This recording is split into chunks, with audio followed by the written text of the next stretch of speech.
আসসালামু আলাইকুম।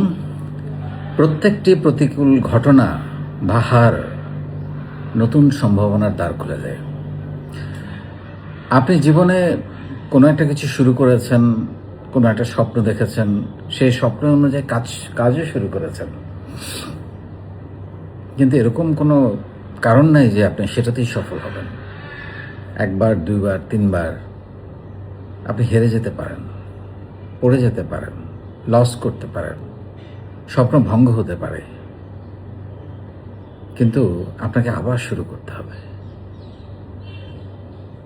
আপনি যদি কোনো একটা কাজ শুরু করার পরে সেটা যদি ভুলও হয় বা কোনো কারণে অদক্ষতার কারণে বা অন্য যে কোনো যতগুলো কারণ আছে ফেল করার, সবগুলো কারণে যদি আপনি ফেলও করেন, আপনাকে রাস্তায় থাকতে হবে। আপনি যদি রাস্তায় থাকেন, আপনার দেখবেন নতুন নতুন রাস্তা তৈরি হবে, নতুন নতুন জানালা খুলে যাবে। কিন্তু সবচেয়ে বড় ভুল হবে সেটা হচ্ছে আপনি যদি হেরে যান, পড়ে যান এবং যদি থেমে যান, এটা হচ্ছে সবচেয়ে বড় ভুল। আবার উঠে না দাঁড়ান, এটা হবে সবচেয়ে বড় ভুল। প্রতিকূল পরিস্থিতিতে আমরা অনেক সময় খাপ খাইয়ে চলতে পারি না, নিজেদেরকে সংযত করতে পারি না। যেমন আমাদের লাইফে করোনা এসেছিল, সেই সময়টা আমাদের সবচেয়ে বড় চ্যালেঞ্জ কী ছিল? আমরা যারা উদ্যোক্তা, টিকে থাকা, যে কোনো রকম সারভাইভ করতে পারলে এই সময়টা যদি পার করা যায়, প্রফিট পরে করা যাবে। এখন শুধু টিকে থাকা, যাতে আমার অফিসটা কোনো রকম চালাতে পারি, যে মানুষগুলো আমাদের সাথে কাজ করে তাদেরকে নিয়ে একসাথে চলতে পারি।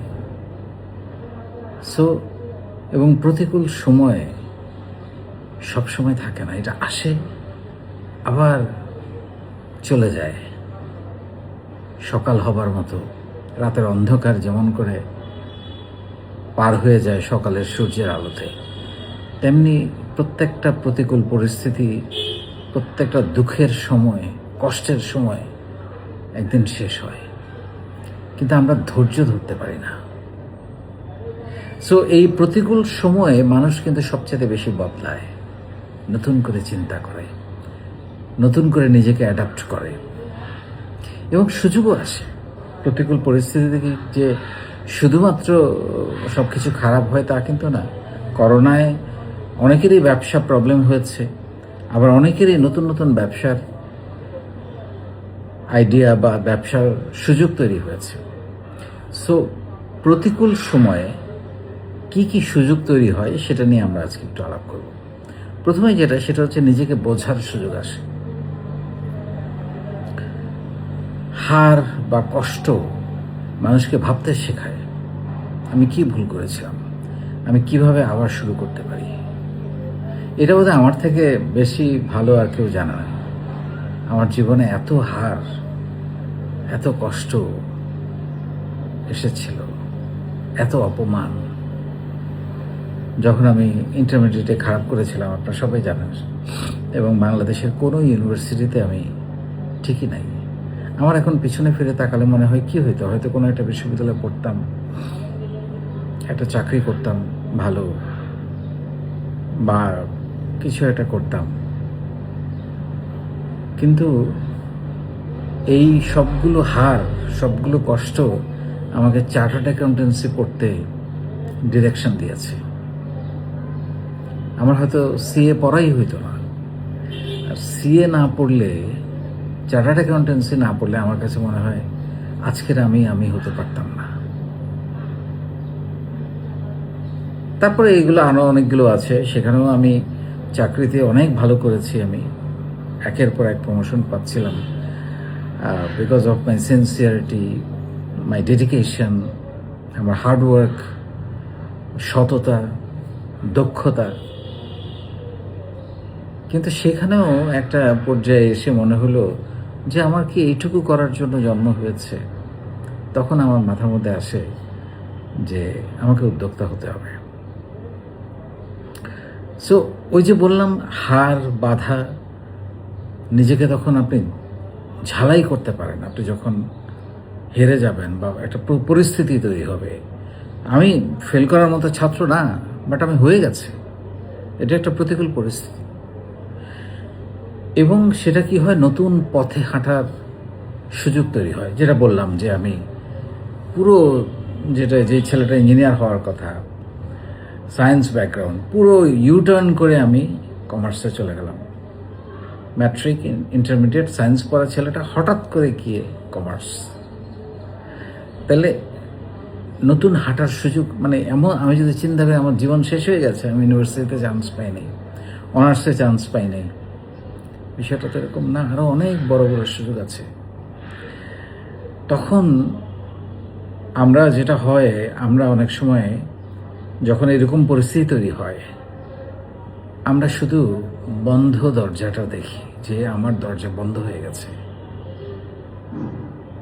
কিন্তু আরও যে দরজা আছে, আরও যে জানালা আছে, অন্য কোনো জানালা দিয়ে যে বাতাস আসতে পারে, সেখান থেকে যে আকাশ দেখা যায়, এটা আমরা ভাবি না। তারপরে যেটা হয় সেটা হচ্ছে অভিজ্ঞতা থেকে শেখা। আপনি যখন ভুল করবেন, যেমন আমি যখন ব্যবসা শুরু করি, আমার 3টা প্রথম ইনিশিয়েটিভ মানে লস হয়েছে, কিন্তু আমি হাল ছেড়ে দিইনি, আমি উদ্যোক্তা হবই। এবং ওই লসটা আমাকে, যে শুধুই অর্থনৈতিক লস হয়েছে এটুকু আমি বলতে পারি, কিন্তু আমার লাভ হয়েছে অনেক বেশি, কারণ আমার সাহস তৈরি হয়েছে, আমার ডিটারমিনেশন তৈরি হয়েছে, আমার গিভ আপ না করার অ্যাটিটিউড তৈরি হয়েছে। আমার কাছে মনে হয়েছে আমি পারব, এই বিশ্বাস, এই কনফিডেন্স আমার মধ্যে তৈরি হয়েছে। সেই জন্য আমি সবসময় বলি যে ছোট করে শুরু করতে হয়, সহনশীলতা বাড়ে।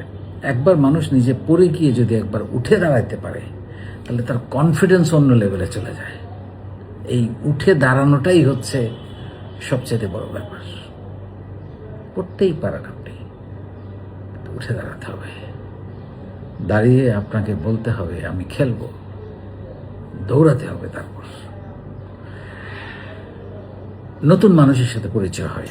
এই যখন প্রতিকূল পরিস্থিতি তৈরি হয়, এই প্রতিকূল পরিস্থিতিতে কিন্তু মানুষ চেনা যায়, কে আপনার বন্ধু, কে আপনার ভালো চায়, কে আপনাকে খারাপ সময়ে অপমান করে, কে আপনাকে কাছে টেনে নেয়, কে আপনার মাথার উপর একটু হাত রাখে।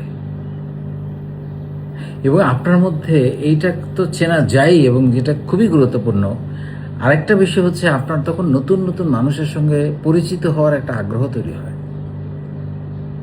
এরকম খারাপ পরিস্থিতি দেখি না, অন্য আরেকজনের সাথে পরিচিত হয়ে দেখি কিছু একটা হয় না, যেটা আমরা নিজের বলার মতো একটা গল্প ফাউন্ডেশনে একটা বিশাল নেটওয়ার্ক করে দিয়েছি। সারা বাংলাদেশে 64 জেলা, 492টা উপজেলা, 50টা দেশে আপনার হাতের মুঠোয়।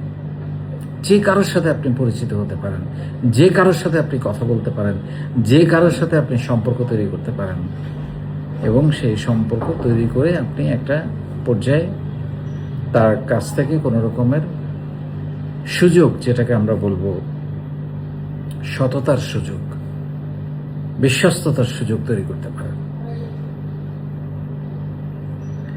সৃজনশীলতার দ্বার খুলে যায়। আপনি যখন একটা বিপদে পড়বেন, বা একটা প্রতিকূল পরিস্থিতিতে পড়বেন, বা একটা খারাপ সময় আসবে, তখন আপনার চিন্তা শক্তি বেড়ে যায়, যেটাকে আমরা বলি ব্রেন স্টর্মিং করা।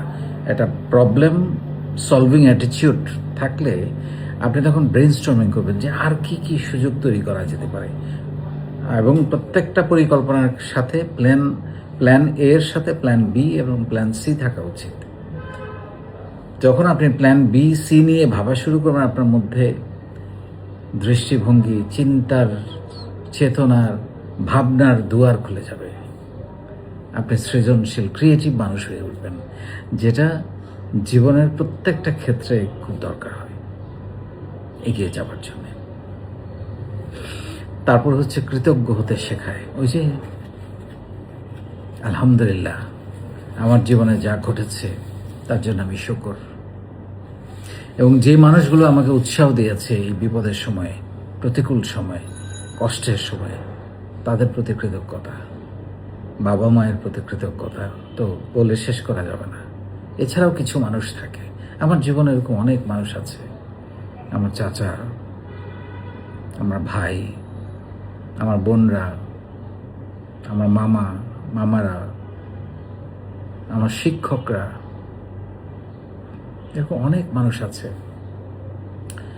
যাদের প্রতি আমি অনেক কৃতজ্ঞ। আমি খুবই ক্ষুদ্র একজন মানুষ, আহামরি কিছু হই নাই, কিন্তু যতটুকু হয়েছি আমি কৃতজ্ঞ, আলহামদুলিল্লাহ। এই কৃতজ্ঞতা আপনাকে ভালো রাখবে, সুন্দর রাখবে, সুখী রাখবে, ফুরফুরে রাখবে। জীবনের সফলতা বানাতে হচ্ছে সুখী থাকা, তাই না? সো প্রতিকূলতা আসলে কোনো বাধা নয়, এটা একটা ট্রেনিং যেটা আপনাকে পরের স্তরে যেতে সাহায্য করে, এবং প্রত্যেকটা প্রতিকূল পরিস্থিতি একটা নতুন সম্ভাবনা তৈরি করে। যেমন করে করোনা এসেছিল, যেমন করে আমাদের দেশে প্রায় বন্যা হয়, প্রাকৃতিক দুর্যোগ হয়, বিভিন্ন রকমের সমস্যার মধ্য দিয়ে আমরা যাই, ঘূর্ণিঝড়, মহামারী। আবার মানুষ স্বপ্ন দেখে, আবার মানুষ শুরু করে, আবার মানুষ লেগে থাকে, এবং একদিন আবার সফলতার মুখ দেখে। অনেক ধন্যবাদ।